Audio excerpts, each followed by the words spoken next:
If you're an average player, you want to be left alone, all right, because you want to be able to slide by. If you're a good player, you want to be coached. If you're a great player, you want the coach to tell you the truth every day. Did I hustle on that play? Did I make the right read? Did I play the guy with the right leverage? You want to know every play, because you know why? They want to be perfect. Everybody here makes a choice to do one of those three things. Welcome to the GOAT Consulting Podcast, a podcast dedicated to people striving to be a GOAT, the greatest of all time, serving it up in a way that you can get it in all stages of life. Hey, I'm Colby Jubenville, and welcome to another episode of the GOAT Consulting Podcast right here in studio in VC Productions in Nashville, Tennessee. Great job. Thank you. We're glad you're here with us today. We got one of our favorite guests at the table. We'll introduce him in just a second and do part two. He is the defender of Pepsi in a race without a finish line, and he loves the cure. We'll talk about him in just a second. But to my right, he is the founder and the CEO of the GOAT family of brands, my good friend Tyler Burnett. Tyler drove up in the Sprinter. We had a nice long conversation. Going to do some work afterwards in Nashville. Maybe we'll stop by and get some duck fat tater tots over there. Merchants. Ed Merchants. You introduced me to that. To the left, we call him the LinkedIn Whisperer.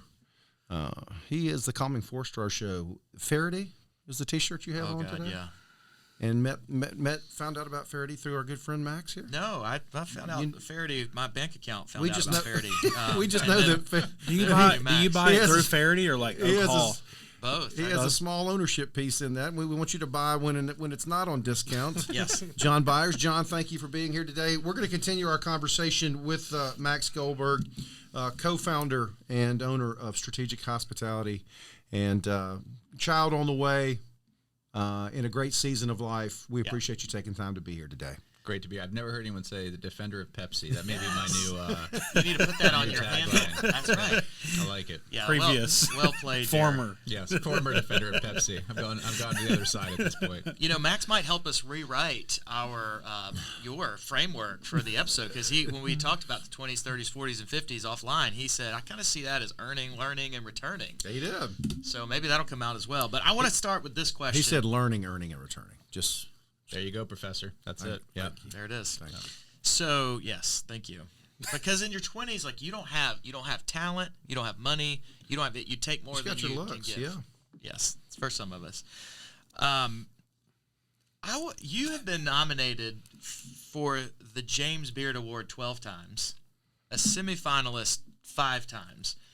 Can you help us understand the meaning of how meaningful that really is? Because I feel like that's like an Oscar. Like if you're acting, that's Oscar worthy, right? Like your performance or what you've done. Can you help us? Is that right? How would you view it? Are you calling me the Susan Lucci of the restaurant world over here? Thanks for bringing it up. Yeah, never won one, but maybe this year will be our year. It is daytime television. It is our one of our highest awards. It's incredibly meaningful to the restaurants, to the chefs, to whomever. But what I'd love to do is be able to bring another one to Nashville. So that would be great. It's huge. I don't know how else to describe it other than it's really, really meaningful for our industry, and it's something we all strive for. You say bring it to Nashville. One of the things that I love about you in the short time that I've got to know you is that you bring people with you. It's not just about you; it's about the success of everybody that's with you. I know that's what goats do, right? The goats do that. They elevate the play of those around them. They won't let me talk about that kind of stuff anymore, but we'll talk about that later on off air. But Jenny Bratt does a great job for you, and I knew Jenny while she was at MTSU, and tried to convince her that she could do both a PhD and work for you at the same time, but she wasn't drinking the Kool-Aid at that time. What do people like that? What do you see in them? Someone like her when she first gets started, and then what do you see along the way? And she's part of the journey. She obviously has some incredible talent. Yeah, Jenny is someone who I've worked with now for over 13 years. She was our first kind of real hire, if you will, outside one of the restaurants. And my brother and I had no idea why someone with her talent wanted to work with us. And she has been a driving force in everything we do. I mean, I was on a Zoom with her right before this. We spend almost every day together. We're surrounded, honestly, by dynamic women that we've worked with for a long time. Most of our leadership team are just awesome female, brilliant people, and Jenny's one of them. And love her personally and professionally. She's great. Gave a speech at her wedding, even though she didn't ask me to. And she's fantastic. But we've been really, really lucky that we've been in business together, my brother and I, for almost 16 years, and so many of the people that we still work with today have been around for a long time. And I think you get to know each other, support each other's strengths, weaknesses, empower those to do well, and try to create real meaningful careers with these folks. And we've been really fortunate to do that. You talk about the role of women, and you specifically mentioned that when you talked about Jenny and women being a part of your team. Is there something is that intentional, or is it because women, and maybe both, women tend to have traits that men don't? This is not universal, right? But for the most part, is there something that women tend to have in the work that you do that makes it more meaningful for them to be a part of what you just said?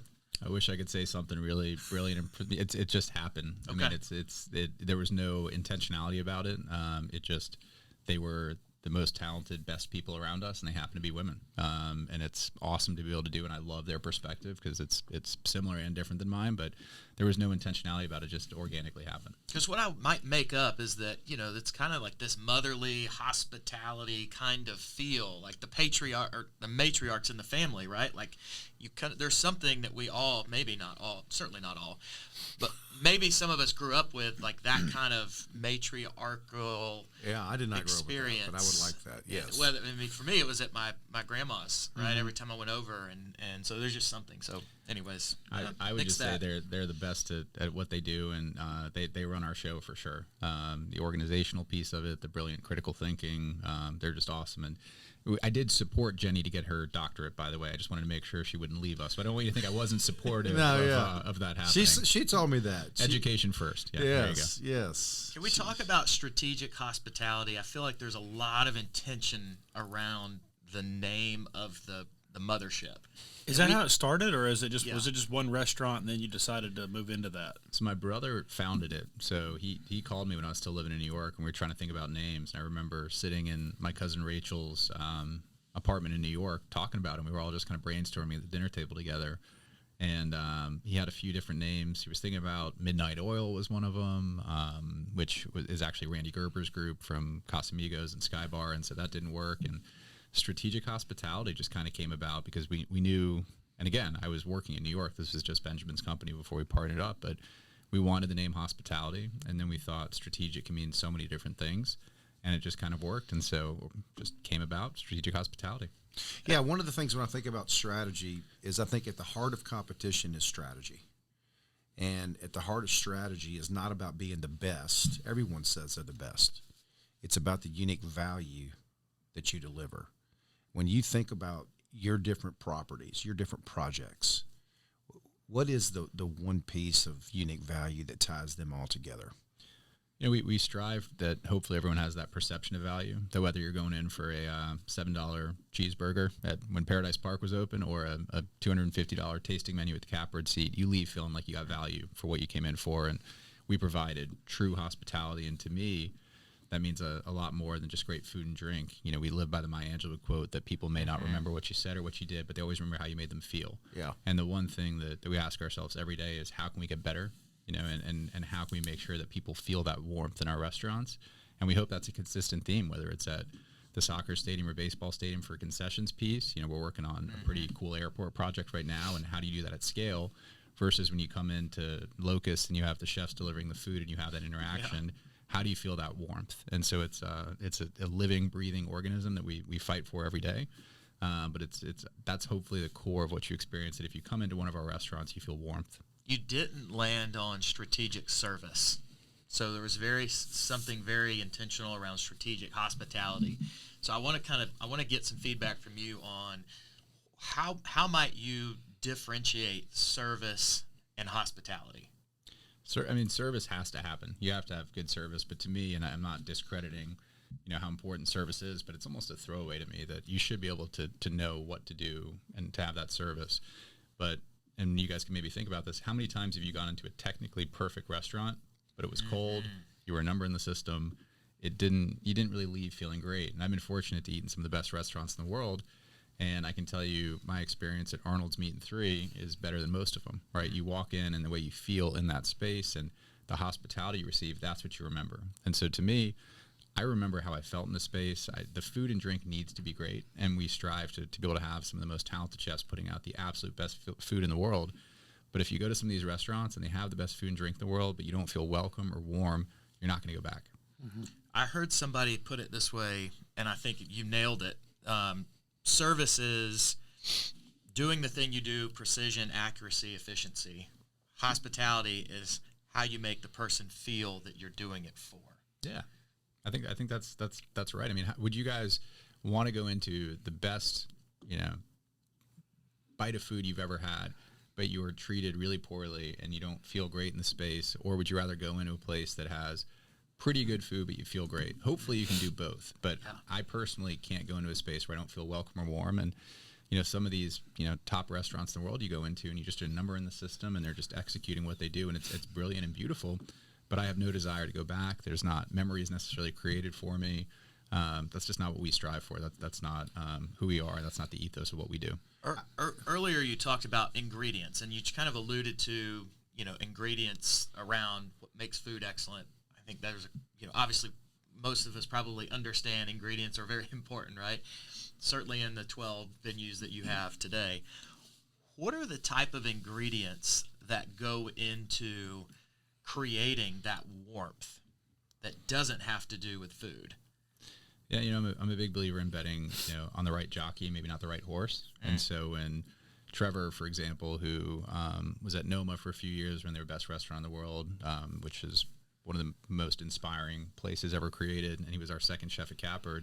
He had this crazy idea of wanting to open up a kakagori shop that's Japanese shaved ice, and now it's evolved into a full-blown restaurant.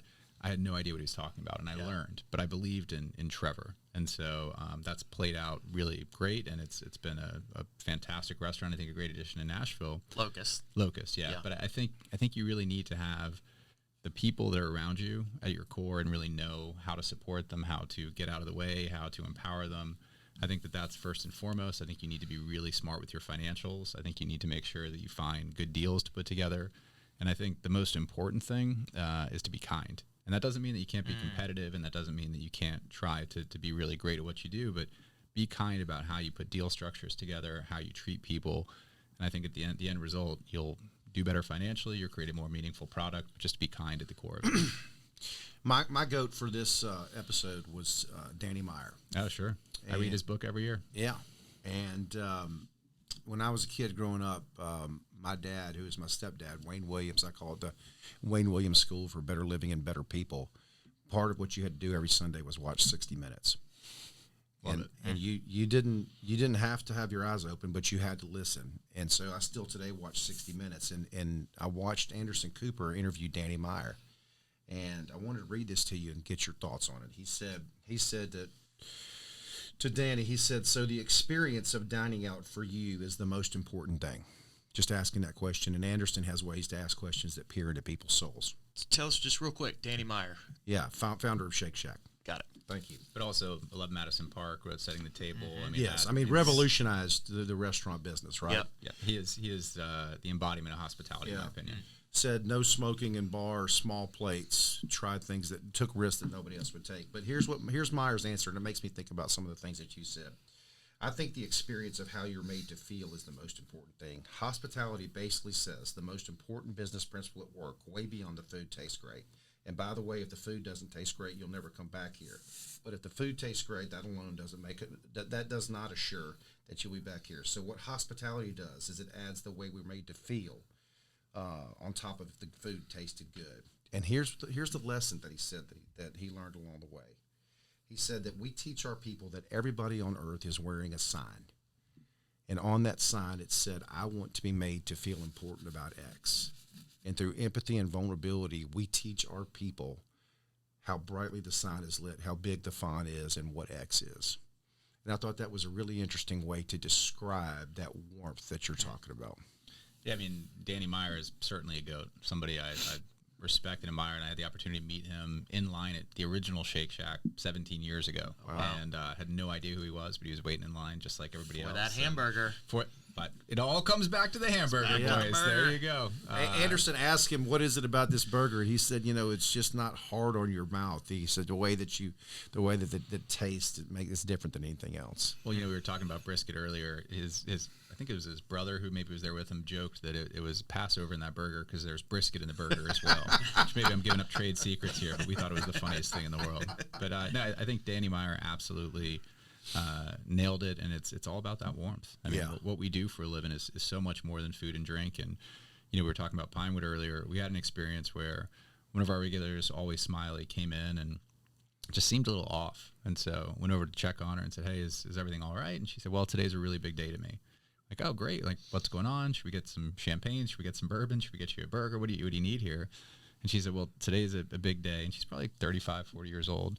And said, "Well, I really wanted to be in a space that I felt good in and safe." And I was like, "What's going on?" She said, "Well, I'll meet my dad for the first time." Oh, wow. And you think about food and drink, and that has nothing to do with what her experience was, but she felt great in the space. And to me, that was, how special and lucky that we get to share that moment with her and try to create a canvas for her to help paint her life on. And that was a moment that hopefully she'll never forget. Yeah. So hospitality is greater than food, and the GOATs can do both.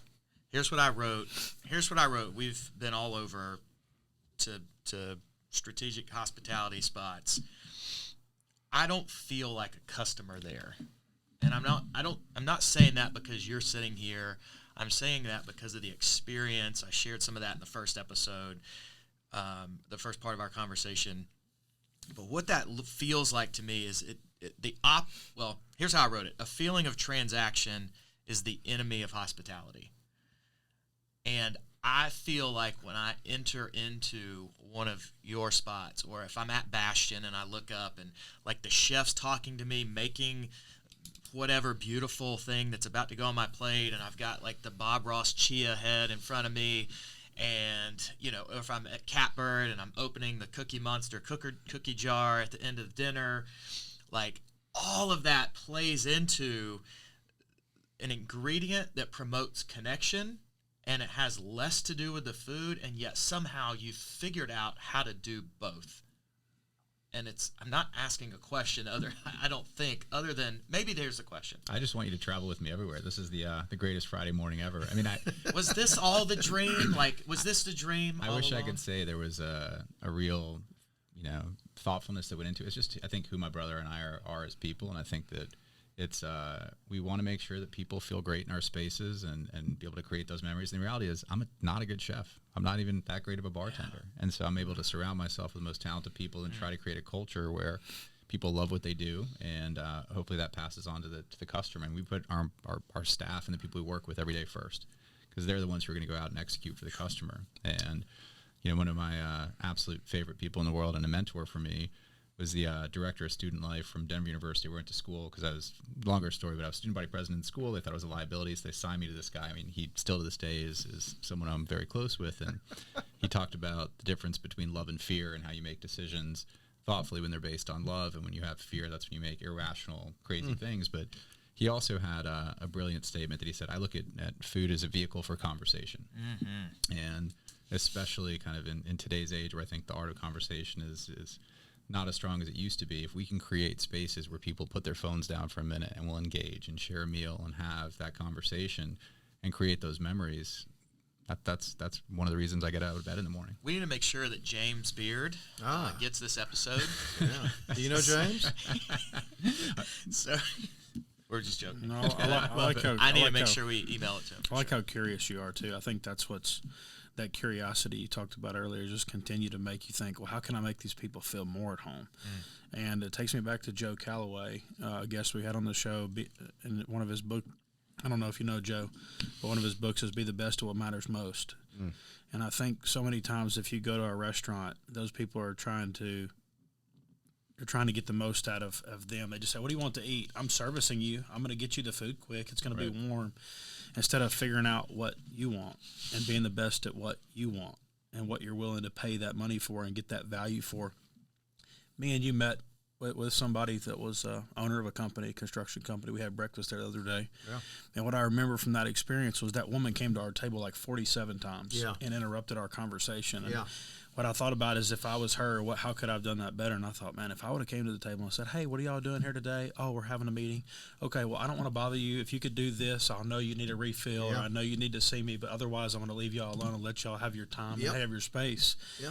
And that experience would have been just so much different and more pleasant. And I think so many times we get caught up in I'm going to service this person. I'm going to get them water they want. I'm going to get them the food they want, instead of, hey, what would make you feel the most comfortable in your experience today? Creating the environment to connect. That's whatever the purpose was for you being there. Let me be clear, though. We make mistakes every day. Oh, absolutely. In one of our restaurants right now, we're making a mistake. And I think it's how we recover. And I learned so much more from failure than I do success. And it's we have people who come in and hate what we do, but we try to make sure that we do everything we can to win them back, and then try to make sure their next experience is a good one. And for me, I think that has been our failure has been a huge part of our success as well. In that 60 Minutes interview, Myers says, speaking to that exact issue, he said, we teach our people there's a boss at the table, and you need to identify who the boss is, and you need to ask yourself, what is it that they want from this experience? And I thought that was a great way to teach that. Who is the boss at the table? What are they looking for from this? And he said at every table you can identify who is the boss at the table. Yeah. So one of the ways that we love to honor our guests is move into this, what we might call a segment, where we talk about the things we think and do not say. And that comes from Jerry Maguire, one of the greatest movies of all time. So hopefully you've seen it, right? I have, yeah. Okay, good. So 3 out of 4 of us at this table have seen it. I've seen it since the episode. You haven't seen Jerry Maguire? Yes, I have. So it's a cinematic that adventure. is so wrong. I was brought up different. Jeez.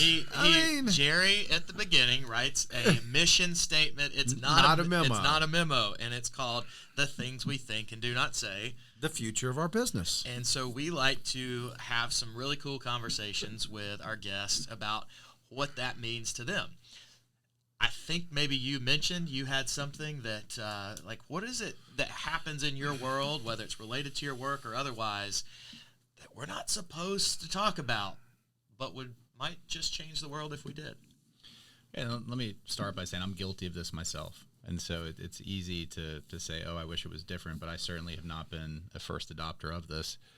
But I referenced my grandfather earlier, just one of the most beautiful human beings ever. And one of the things that he did was just really impacted people's lives without anyone knowing. And he passed away, and when he did, we got hundreds of letters from these different charities that we had no idea that he had been donating to. And they weren't huge checks, but they were enough to be meaningful to these different organizations. And the only reason they reached out is because the check hadn't come in that year. And so he had been donating anonymously. And one of the things that I've been reflecting on is just how so many people have their head in their phones, thinking about, this kid that we have hopefully being born healthy and happy here soon, trying to keep him off an iPad. I just wish there was more of a recognition of just putting things away, spending more time in the woods, and doing things randomly that are just acts of kindness that are just out there that you don't need credit for. And you don't necessarily need the instant gratification of a like, or you have to tell the world your story so publicly. I just really wish that we could have more people doing things just for the sake of doing them, and not necessarily for the credit of receiving the affirmation that, hey, you did something good. I think that, at least I've seen over the past 20 years, some of that being lost, and it's certainly not the case for everyone. And, in our industry, social media and things like that are super important. I just wish there was a little bit of a reset where there was more random acts of kindness that, I think one of the most beautiful things you can do is do something for someone who can never do something for you. Yeah. And I just really wish that we had more good things happening out there that people didn't need to take credit for.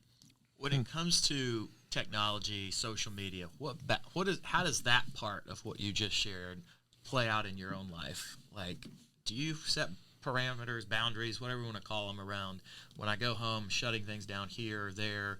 Because, what I make up around that is that you're in the hospitality business where you, in some ways, have to be on all the time. And so I'm fascinated to hear how you might answer that question. You got to be really intentional about it. I mean, I will literally block off times on my calendar to have dinner with my wife, or to go for a walk, or I put exercises on the calendar. I put coffees on the calendar. I make sure that I have those moments. I think we all need to do that.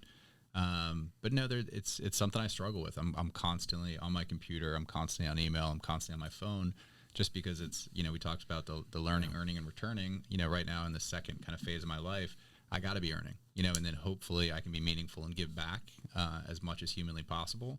But I think that I'm aware of it, but I certainly am not successful at it. And luckily, I have a very supportive and understanding wife. But it's something I as I said, I fail at this myself. Yeah. Well, it's the difference between work-life balance and work-life integration, right? I mean, I'm a work-life integration. I'm going to integrate all parts of my life into all parts of my life. Yeah. And I'm going to surround people surround me. They understand that and know that, and I hope they'll choose to do the same thing. I think it makes for a life well lived. I've shared this before about Shonda Rhimes, who's a fascinating person who created Grey's Anatomy, How to Get Away with Murder, a bunch of other really cool stuff. And probably 10 years ago, I was on my bike. It was 6:30 in the morning. I was riding, and I heard somebody ask her. It was this interview. They replayed it. They asked her the question, single mom, 2 girls, incredible show, Grey's Anatomy, crushing it. How do you do it all? And she goes, I don't. At any given moment in my life, my most favorite things, I'm failing. Mm-hmm. If I'm at work and Meredith Grey is having this breakout, role or line or episode, my daughters are suffering because of that in some way, right? And so in some ways, I didn't like hearing that because I totally relate to it, and now I feel that way in very heavy moments in my life, whether it's my kids, my wife, or work, or whatever, right? But what I hear in what you said is a version of that, right? I don't do it well, and I'm also trying to pay attention to it all at the same time. But yeah, I think that's right. And one of the things that I've done is try to, whenever I'm doing, whether it's here with you guys right now or, I have date night tonight with the wife, I try to be totally present as much as I possibly can. And I think that's really important because it's easy to just get caught up and constantly be doing whatever it is you need to do, but be as present as possible and enjoy it. And, I'm at an inflection point in my life where, I think COVID may have triggered this a bit more, but I've really tried to just surround myself with things that provide me joy. Yeah. And for individuals or things that are not providing me joy or challenging me or helping me to be a better person, I've been pretty deliberate about cutting them out. Man, I just had a reflection about that this weekend, and I met with my sales team, and I was like, y'all aren't just going to call me all the time and walk in here all the time and let myself get distracted, and I'm touching way too many things, and I'm not intentional enough. And I said, I'm in here having conversations with you guys, and I'm texting somebody back, and I'm calling somebody else. Hey, hang on a second. I really want to start being more intentional. And my challenge is what has made me so good in my life to this point, going back to the canoe from earlier, is that I've been an amazing communicator. I'm the guy that you can call, and I'm going to answer. I'm the guy you're going to text, and I'm going to have a text back to you in 5 minutes. And that got me to a certain point. But now I have to be more intentional, and that's more important than me texting back in 5 minutes. Mm-hmm. And I have to prioritize better, and I have to knock off those things and not touch them for 6 weeks. I have to study and learn and make a decision and move forward and move on to the next thing.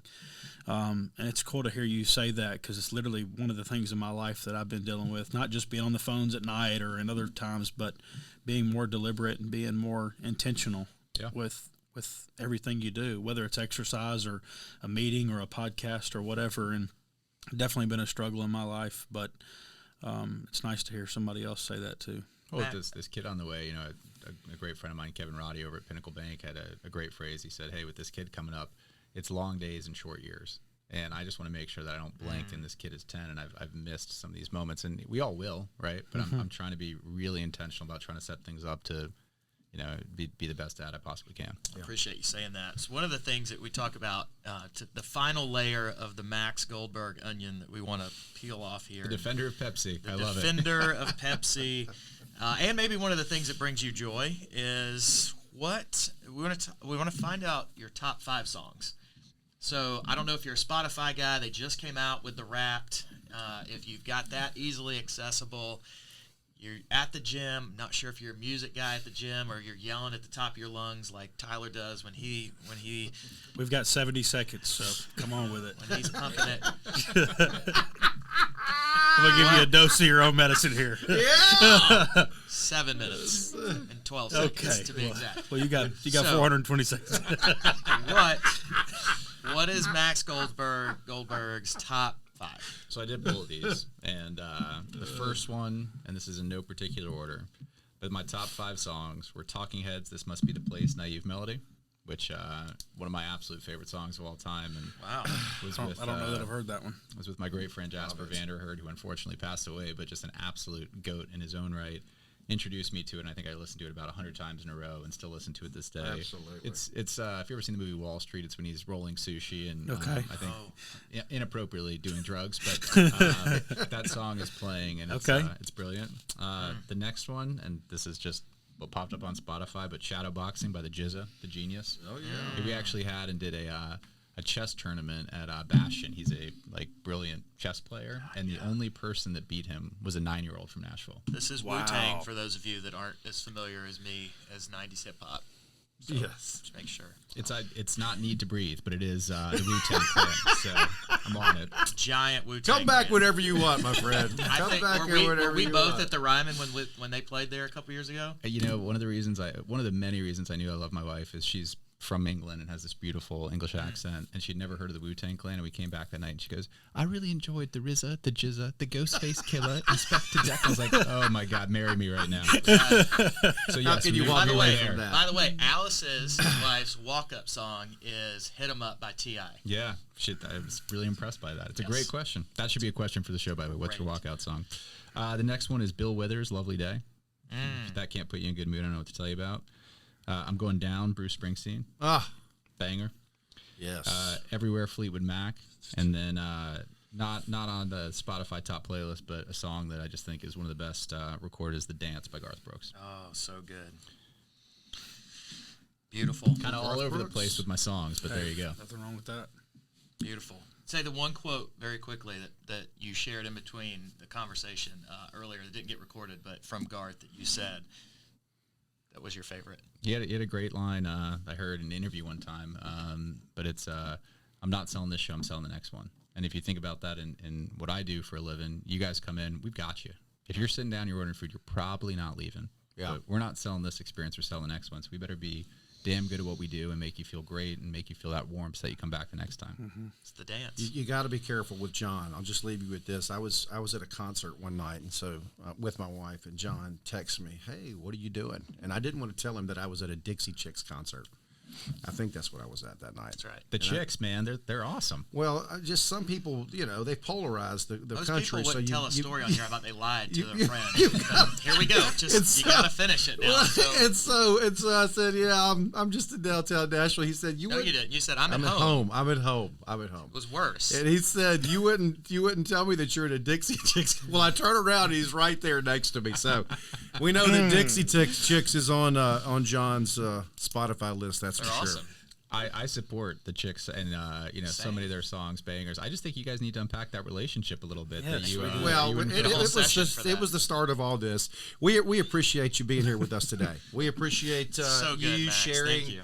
with the learning and the earning, and now Yes. now moving into returning. Yeah. And we certainly appreciate you taking the time. I'm going to leave you with a Cure song, and the Cure song that I'm thinking of for you is "Friday, I'm in Love." There you go. And it is Friday, and we appreciate you being here. For Tyler Burnett and John Byers, Max Goldberg, and our good friend Davey over there on the board, I'm Colby Jubenville, and this is the Go Consulting Podcast. Oh.